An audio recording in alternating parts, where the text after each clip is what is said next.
Good morning and welcome to Building Audacity's podcast, Civically Speaking, a podcast and show where Boston youth engage civic and community leaders in real conversations around inequality, justice, and the future of the Commonwealth.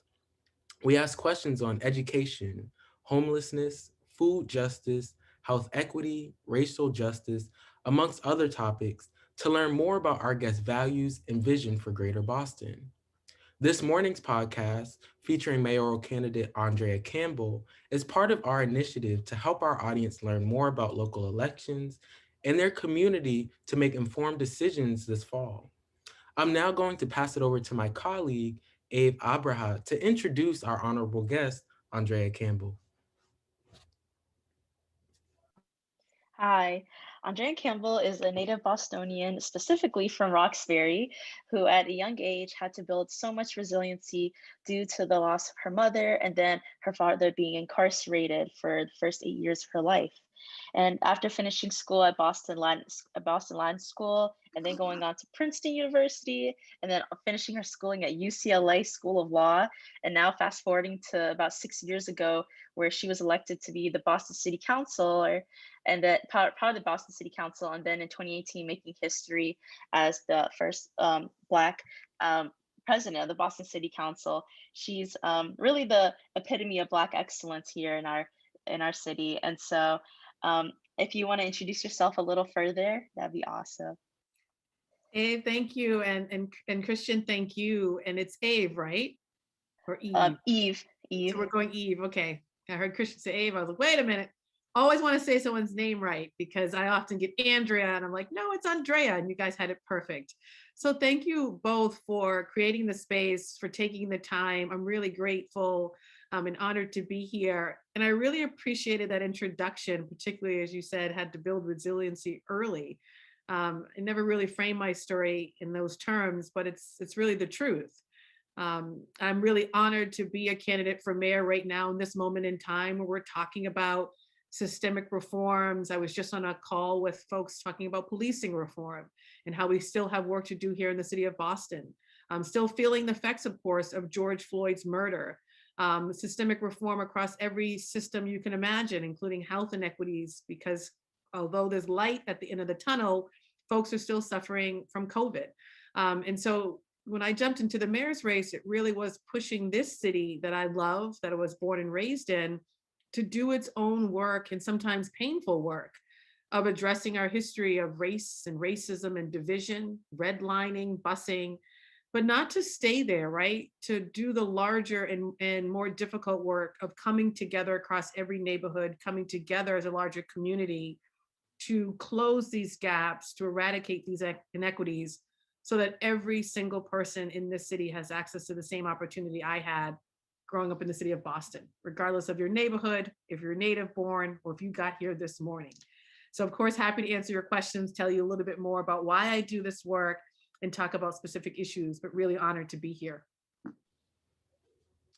And thank you for joining us this evening. And I think your remarks offer a great segue into some of the most crucial and timely questions that are on folks' minds in this moment, from police reform to just thinking about systemic reform and recognizing our history and confronting our history in an honest and open way to move forward.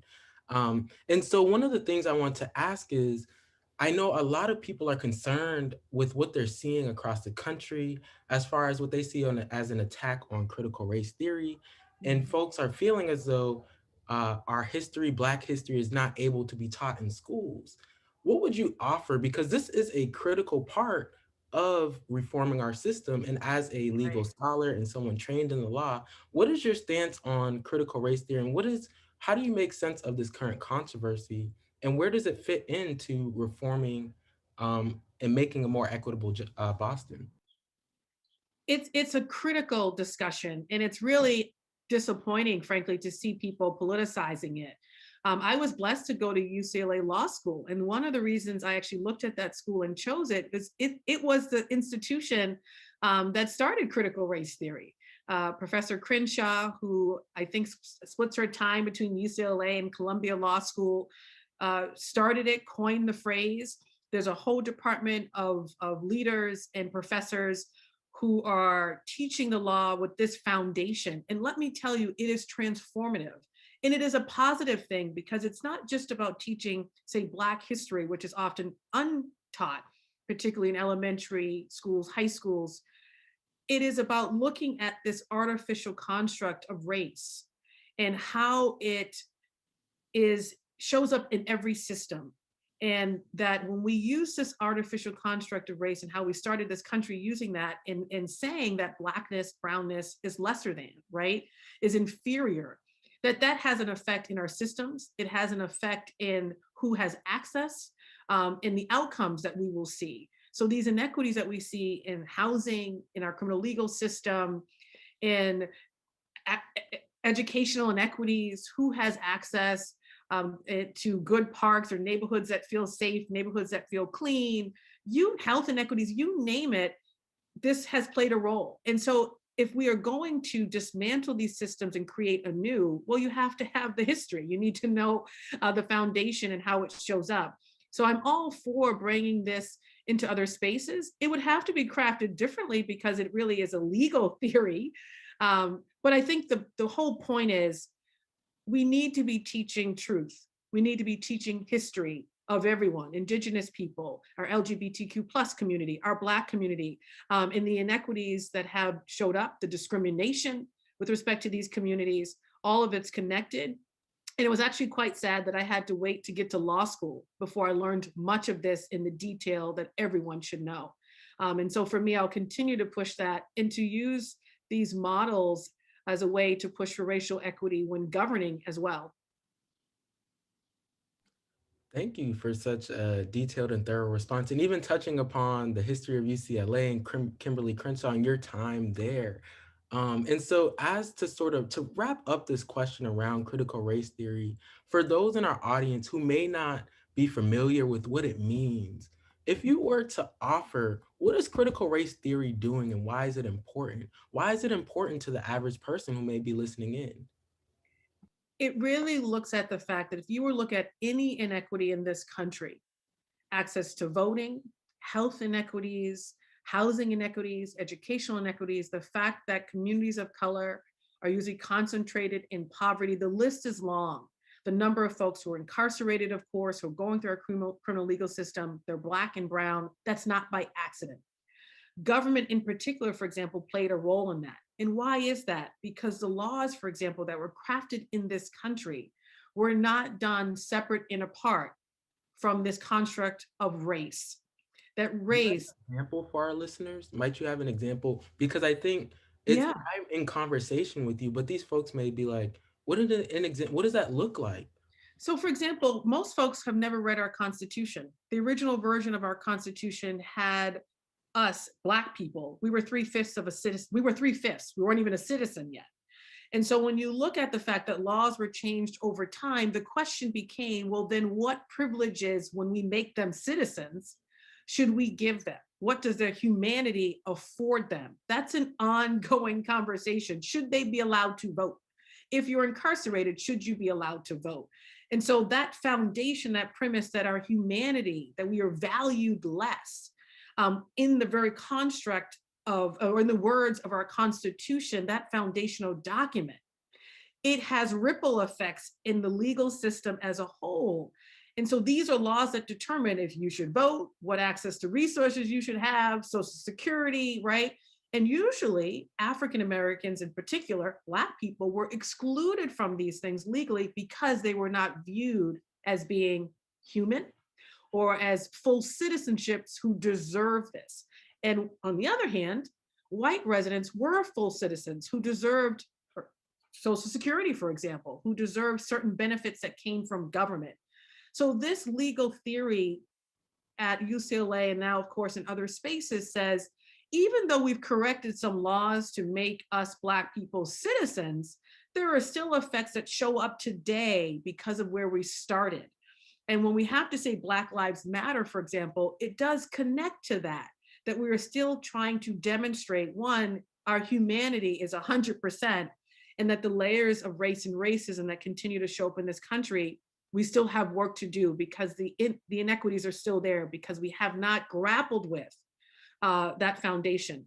And I'll just add one more point. When you hear about folks going around the world doing work around truth and reconciliation, that's what they're trying to do. They're saying, let's first get to the truth part. Let's understand that when you start a country where Black people are devalued, where their humanity is not on par with, say, white people, that is going to have an effect. And if we can't acknowledge that in this country, well, then that's a problem.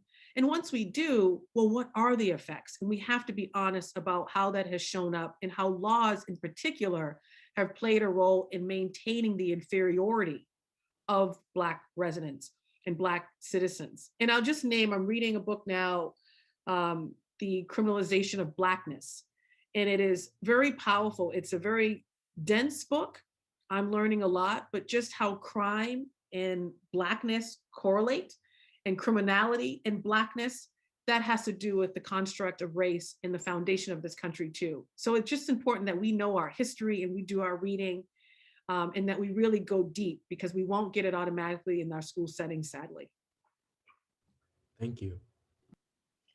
Wow, I love that. I especially love how you said criminal legal system and not criminal justice system. Like, careful with your wording. I appreciate that.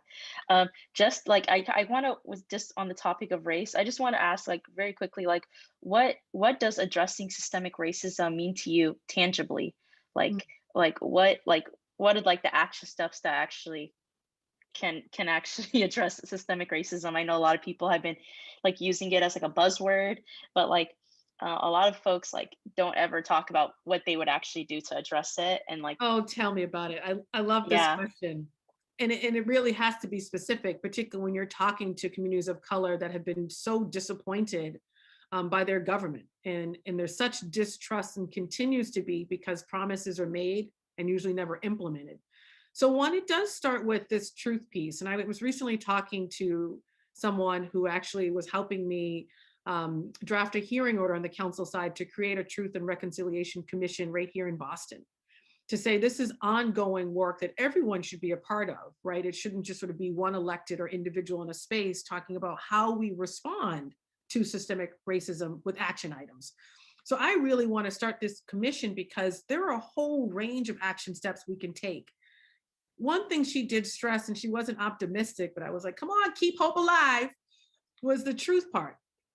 That we can't get to that reconciliation if we're not honest about the history, say, of Boston, redlining, and the fact that residents of color, for example, were excluded from living in certain neighborhoods, busing and schooling, and that folks were, particularly Black residents, restricted from going to certain types of schools and usually had to go to schools of lesser quality with limited resources, or were relegated to menial work or jobs that paid low wages, right? That's our history here in Boston that we have to grapple with, we have to be honest about. So that truth work is key. On the action steps, that's the reconciliation part. That could come in the form of reparations. That could come in the form of just adjusting historical records, really knowing the story of this city. And let me tell you, you read some records, you go, wait a minute, I don't know if that's true. It could come in the form of monuments and buildings and really infrastructure acknowledging the history that, say, Black residents played in making this city great. It could come in the form of contracting and greater intentionality of ensuring contracts that we give out in the city, for example, go to residents, or Black residents, for example, who have contracts or want access to contracts, or small businesses run by not just Black residents, residents of color, those in the LGBTQ plus community, folks who are marginalized.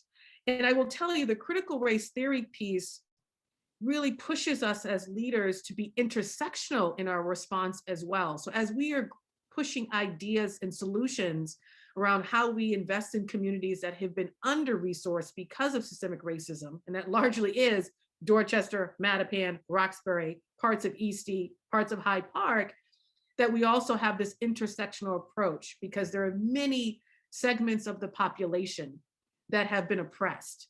And if anything, I think in this moment in time, what does that intersectionality look like? It's something that I'm being more intentional about in various communities, and as a way to bring communities of color, frankly, together to grapple with all of these issues. No, thank you very much. And like you said, truth is really at the core of moving forward. And I am someone who does Africana studies. I do Black studies. And we must look back to move forward. I've always been in that belief. And so I Right. wanted to ask you a question and a follow-up question about this Truth and Reconciliation Commission that you just posed, because I find it intriguing and it shows a lot of promise. And this question is coming at you because as a scholar and community member, children are really at the center of my research and professional life. And so I would like to learn, where do you see youth in this future? Are youth a part of this vision? Are youth a part of this commission? And how are we bringing youth into this work? Because as W.E.B. Du Bois said in Dark Water, in the treatment of the child, the world foreshadows its future. And I Oh, that believe, just gave me goosebumps. That's right. That's right. It's youth must be centered in the work because it's about their generation now and the generation to come. And I have always led in that way, whether it's hiring youth, paying them to be a part of my team at the table, and not just on issues that we deem to be traditional to what youth want to talk about. They care about everything, right? Um, and so the Truth and Reconciliation Commission, it's a hearing order now. There will be several conversations. When I filed it, we immediately went into budget hearing. So I'm working on scheduling a conversation about this. And I'm hoping to push this now, but if I'm blessed to become the next elected mayor, it will be such a commission that will include youth, but frankly, a large segment of the population, and it must. Because this work, and I'm not an expert on this, but the best thing about our city of Boston is we have experts, a lot of Black women actually, who have worked in South Africa, Ireland, other countries, who are here in Boston, who are residents of Boston, who want to do this work here and have been frustrated that they have been unable to. So folks have really specific ideas on how you create that cross, sort of intersectionality and cross sectionality, to make sure this commission is representative of the community, to make sure, of course, youth voice is a part of it. But in addition, I am also thinking about when we think about youth, it's not just those we see in our communities. I often say youth that are in DYS, they're in the foster care system. That's near and dear to me. Pieces of my story involve my brother and I living in foster care growing up when our father was incarcerated. As a former education attorney representing young people in education cases, many of my clients were in DYS, right behind the walls. And so really even going behind the walls to make those voices also a part of this work, because that connects to the truth part. And of course, the work that still needs to be done. So it's ongoing, but for me, the commission would be a standing entity that would always be at work, always thinking about creative ideas and action steps this city can take to create restorative justice, to make people whole in the face of an injustice, to fix these systems, and to be an accountability structure for government. So when we say we're going to do something, that we actually have a timeline and that we actually do it as well. And so I'm really excited about the possibilities of what this could bring to the city of Boston and how it could be a model for other municipalities here in Massachusetts. And I'll just give a plug. District Attorney Rollins has been at the forefront of this work within her purview of being the district attorney. This would broaden the scope of that, given just all the city of Boston offers to residents in terms of services and programming. thank you very much. Thank you so much. I want to like also ask you about the issues with the dirt bikes. So I know that they're like dangerous to the people using them, and then they're also like a nuisance to the community members who have to deal with it, whether they're the ones driving or walking or carrying it. So like, what are y'all's plans like to address it, and what are the action steps there? So we've been having several hearings on this. When you say hire young people, this was such a great example as to why. So CJ on my team, who was quite young, I say he's young and fabulous. He just had a birthday the other day, so he's on a lovely vacation. And I'm so proud of him. When various stakeholders and leaders were coming together on how to solve for this, the first thing he said was, who is engaging the young people, if they are young indeed? And that not all are, some are much older, but who are engaging young people who are on the bikes? And I think it was a great example of how government needs to do better in responding to issues that are, of course, a nuisance, but at the same time, not criminalize behavior. There is a way to ensure a quality of life. I, for example, live in Mattapan. I don't like when I hear fireworks at 2 a.m. I got a young baby. I have an 18-month-old. I have a soon to be 4-year-old. I need some sleep. We all need sleep, right? But so it's how do we channel whatever's happening there, right? And so there have been various conversations on this. Some is around creating space for folks to be able to use these bikes. And it depends where, maybe some of our parks, like just looking at other cities that are doing that, who've created actual places for people to be able to go to do this. Others have been saying, well, certain corridors should be off limits because of people walking. If there's a high pedestrian activity or where mothers and fathers or guardians are taking their children, well, that's not helpful. So I think there has to be an array of solutions, but it can't just be fine ticket. Some people said it could be between certain hours, don't do it, right? Like, so there's a whole host of ways to respond. But I think the critical piece is that everyone be engaged. And I think we're in a better place, frankly, city departments, residents, in addressing this collectively and holistically. And there are other counselors and others who are also doing the work. Councilor Mejia as well. I want to definitely give her a shout out. She too has this approach, and I think that's helpful as well. And I think some things have gotten better because of some of this response, this holistic response. Thank you for offering that. And just to launch off of that point and continue this conversation on criminal justice and criminal legal reform, because that is so personal to you and is really related to your work. I would like to ask you this because as pandemic restrictions begin to loosen, and many folks are eager to head outside and enjoy the summer weather, many folks and community members are concerned about the rise in crime that's taking place in many communities across the country. And this is not to say this is anything exclusive to Boston. That's And right. so for residents of Boston, how do you plan on addressing these concerns? Because I hear something important you're bringing up in your last response, in that you don't want to necessarily criminalize behaviors. Because if we look at history, we can see how these concerns of safety in neighborhoods have also led into an increased mass incarcerations, but these are real concerns. And so for those who are concerned about things such as bikes or fireworks or even gun violence in their communities, what words would you offer them in this moment of hope? Mhm. And what your campaign and mission will be to change some of these and respond to some of these issues? I appreciate your framing because on the one hand, I'm all for accountability, right? If someone is murdered by someone in our community, accountability is critical. And I think our district attorney really speaks to that. But then it's our job to figure out, well, what do we need to do to prevent and interrupt cycles of violence? And they are cycles. And I always talk about them as generational cycles of poverty, of trauma, of violence, particularly in communities of color. Why? Because it's connected to a history where these communities often were under-resourced, underinvested in. We need to talk about that reality too. Poverty plays a role. We don't need another report to talk about the connection between poverty and criminality, lack of economic opportunity, you name it, the desperation it creates in the community, the sense of hopelessness, despair. And obviously COVID I was reading an article this morning, they're trying to figure out there's no data just yet, but as we look at public safety concerns across the country, what's driving some of that? The article also said, to put it in perspective, you look at most cities have actually grown in population. So you can't say the number in terms of, say, homicides is the same as years ago because the population has gone out. So we have to be careful on how we look at these numbers because it may not be as exaggerated as people might want to make it.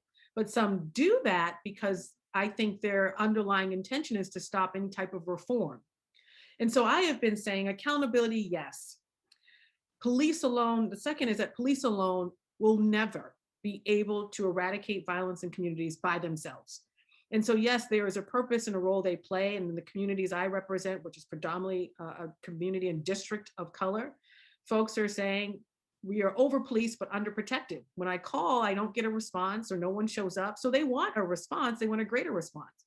So I think there's a way in which to make sure that police can actually respond to violent crime and then free them up in terms of the other calls they're getting.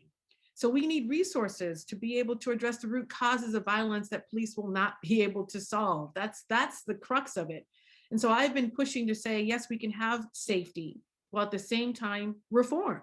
And that's going to require a cultural shift within government and a cultural shift within our police department to say restructure the department so that certain types of units are sent back to our districts. So there's more coverage for calls that we get for shootings or stabbings. But then at the same time, rein in a $400 million police budget with a $70 million overtime budget that continues to rise. Take a percentage of that and redirect it to mental health, to trauma, to job opportunity, programs that actually are moving people out of poverty, programs where people on the ground in our communities are actually doing the work of preventing and interrupting violence because they are engaging with the folks that are doing some of these acts where government never will be successful. Resource those individuals because they're doing a great job, and yet they don't have the human capital and resources. So it needs to be comprehensive.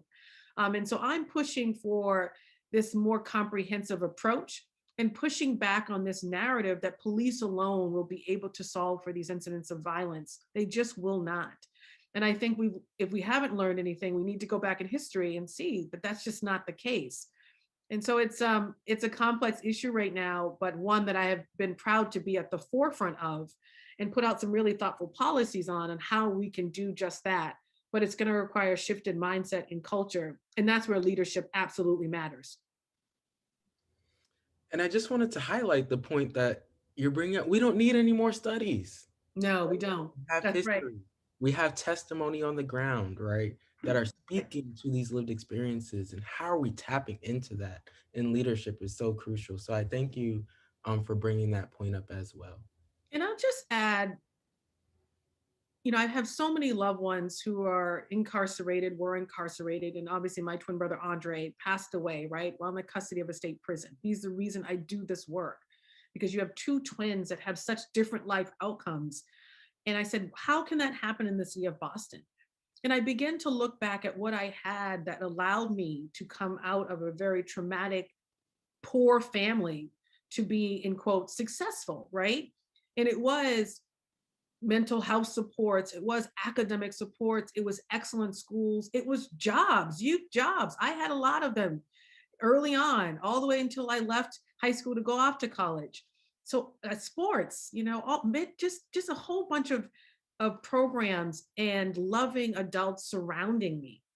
These are the things we need to make sure our young people in particular have. And we know they do not, because most of the times these initiatives are not resourced or they're under-resourced.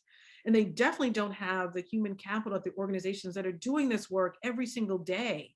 And so if we want to see young people reach their full potential, we're going to have to invest in these efforts. And there's just doing it through a policing model will not work. And if we are going to be honest, we're not going to eradicate poverty overnight. We're not going to eliminate violence overnight. So we really have to give our young people everything they would need to be successful coming from those conditions, while also, of course, telling them not to be shameful of those conditions, because I think it makes them resilient in their character.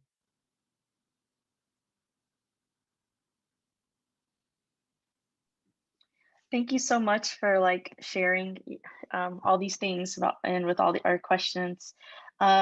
So to lighten the mood, I want to ask you more fun questions. That sounds wonderful. My mom often says, "Lighten up, girl." Exactly. Yeah, lighten up. If I would see you at the cookout, what would be on your plate? What are your favorite foods? Well, if I'm at mom's cookout, and she cooks a lot, it would be some of her fried chicken. I always have to have a cheeseburger because it's a cookout. Her potato salad. Usually she'll make some type of greens.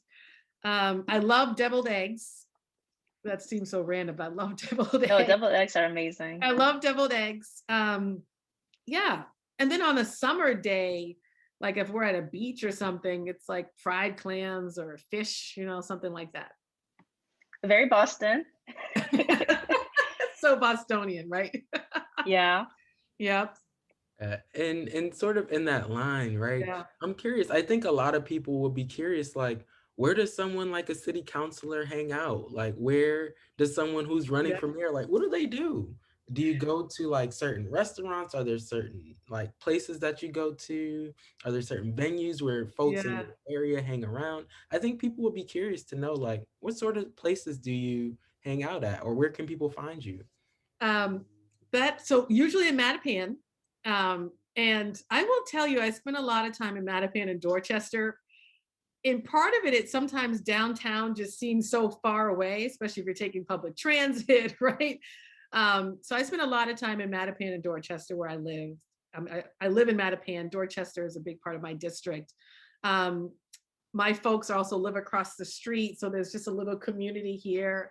I'm usually hang out in the yard with my kids, my two boys or my husband. If we do go out, we'll go to the Neponsit Trail. This morning, my oldest son Alexander was talking about Ryan Playground. He loves Ryan Playground. Um, City Hall, obviously, particularly now that we're getting back from COVID, there's more meetings in person at City Hall. So definitely, of course, at City Hall. But I like to be in the community, in the district. Codman Square, usually, before COVID, obviously, there was farmers markets, just incredible things going on in the square. Mattapan Square, the same thing. There's always farmers markets, various things going on. So I'm usually in the community. And then now that I'm running citywide and people are getting outside, the best place to be these days is supporting entrepreneurs and small businesses who are at these sort of pop-up shops. There was just one in Roxbury, there was one in Charlestown, just selling their products. You got newfound entrepreneurs who in the midst of COVID were like developing skincare products in their home. So it's like been therapeutic to be at these shops while also supporting small business owners as well in the city. So that's been really fun. No, and thank you for offering all of that because I think that'll be useful for a lot of our listeners. Because I remember even coming up as a resident of Boston in the Medco program, I didn't really feel like I owned my community. I didn't Mm, really know, like I'm not too far from Ryan Park, but didn't go there often. right. So just knowing where these spaces are and that youth can actually utilize these spaces and it's their right to utilize these spaces. So I thank you for offering up um, like some spaces and ideas for folks to get out even this summer. So thank you. That's right. And to expect these spaces to be beautiful, to have everything they would want, right? Whether it's a little water section for your kids, a working slide, a safe slide, and jungle gym system, right? Um, a workout place, like all of that is critically important. And you're so right. We tend to sort of go somewhere else. And so people are usually shocked when they're like, where do you be at? I'm like, in Mattapan where I live. And if anything, it's making sure that we're bringing more businesses here. A coffee shop that's open past 4 o'clock that is not like a chain. I love Dunkin', but that isn't Dunkin'. That's run by an entrepreneur, a co-working space. I'm like, why can't we have that on Blue Hill Ave in Mattapan Square? Where technology, young people like e-gaming, well, cafe, e-gaming, tech, like these are what we should be expecting and pushing for. So I'm always like, okay, what do we have and what do we need in our community so we don't have to go so far away? While also, of course, making other parts of the city, like the waterfront, they have jazz concerts that happen accessible to all, where you feel like that's your place too. And then, of course, creating our own jazz space, which I did in Mattapan a couple of years ago. So I think all of that is critically important. So if someone had to ask you what the soundtrack to, to your life was, what would you choose? Um, so I love all kind of music. So this is tough. I mean, right now I love Beyonce. I listen to anything Beyonce, but I'm also old soul. Like I was listening to Otis Redding yesterday. Like I used to listen to him growing up, and people are like Otis Redding. I'm like, yeah, Otis Redding, the blues, Nina Simone, songs that are heavy but pull emotion out of you. Really important to me. Um, but I do love Beyonce. And I was just listening to like Beanie Siegel. I used to listen when I was in Mobb Deep, like when I was in high school, listening to these songs, and it was bringing me back to something I was feeling. And I was like, I just got to go back to that. So I was telling one of my team members that I was just blasting a song by Beanie Siegel, but it's just, so it depends. Whatever moment I'm in. Yeah. All kind of music though. I love all kind of music. And that's powerful because music has the power to do that. It can bring you to That's right. a particular moment in time. It can be so powerful, like emotionally and evocative in that way. Um, And it's an outlet, right? When I'm feeling something, even before all the mayoral candidate forums, and I'm like, I got to just get myself pumped up. I'm blasting usually some hip hop song or something, right? Like I'm blasting something to get myself amped up. But I'm also a believer. And so it could be gospel music. Like this, yesterday I was blasting Mahalia Jackson. So I had to go back to Mahala just to stay grounded in my faith, right? Because things come at you as you go after your dreams. And so you're exactly right. That's why we need more arts, more music in our schools, in our communities, more spaces for that because they're healing, they're therapeutic, and they're ways to channel anything you might be feeling in a productive, positive way. Thank you. And I hope our listeners caught on to that. This idea, just getting spiritually and mentally and physically ready to enter a space. Because Mhm. I'm sure a lot of our listeners are used to coming into spaces with angst or anxiety or not feeling comfortable. So that is a beautiful way to ground yourself before entering things. That's right. And due to just the time. I would like to first wrap it up, but I wanted to ask if you had any closing remarks that you would like to offer for our listeners this evening before I bring us to a close. So obviously, I'm in this mayor's race, and we have about 80 days to the prelim, the first election, which is September 14th. And I've been telling everyone to pay attention to this race. Even if you've never voted before, this is your time to vote, to engage. Even if you are not a voting age, tell your family, because this is a critical moment in time for our city. And I know young residents in particular have been experiencing the onslaught and the trauma of police violence in this country. It's not lost on me that that's just not going to go away overnight. I have felt similar trauma of just losing a loved one to and loved ones to systems. And so this is the time for us to exercise our power and to get informed about who are the candidates, what do you care about, to follow up, ask your questions. I have a lot of information on my website, which is andreacampell.org, on specific issues and specific ways in which I will respond. And I tell folks to read these plans. They're not 100 pages, they're pretty short and sweet. And I think get to the point, and then to follow up and get engaged. Because I think there are a lot of folks who say, oh, well, they don't really vote, so I'm going to focus on other communities. I tell my team, we're successful if we are pulling out and engaging those folks people deem to be hard to reach. No one should be hard to reach in our community. And we're not successful if our people don't show up, because this work is about them. But you got to be at the table. You got to exercise that right to vote, and you got to keep showing up to hold people accountable. So I'm honored to be on with you guys. I hope to stay in conversation, because the work continues, and to do the work and to do it with joy, which is my middle name, and to always do it with a sense of hopeful, like just inspiration, hope, because that's what I'm all about, and optimism. All right, folks, you've heard it best from our honorable guest, Andrea Campbell. And this concludes our episode. I would just like to thank you, Andrea Campbell, and your team for showing up this evening. I would like to also offer thank yous to all of the other members of this project who made Civically Speaking, this podcast, possible. And I would also like to give special thanks to our sponsors at Building Audacity for organizing this. And to our viewers, if you have any questions for Councilor Campbell, please submit them to Building Audacity. Please check buildingaudacity.org and find Building Audacity on Facebook and Instagram to follow the series and learn more about our projects. Thanks so much for joining us this morning, and we hope to see you in the next episode. And we hope you actually visit Andrea Campbell's website to learn more about her mission and vision for the city. Thank you all. Thank you so much for having me. Thank you.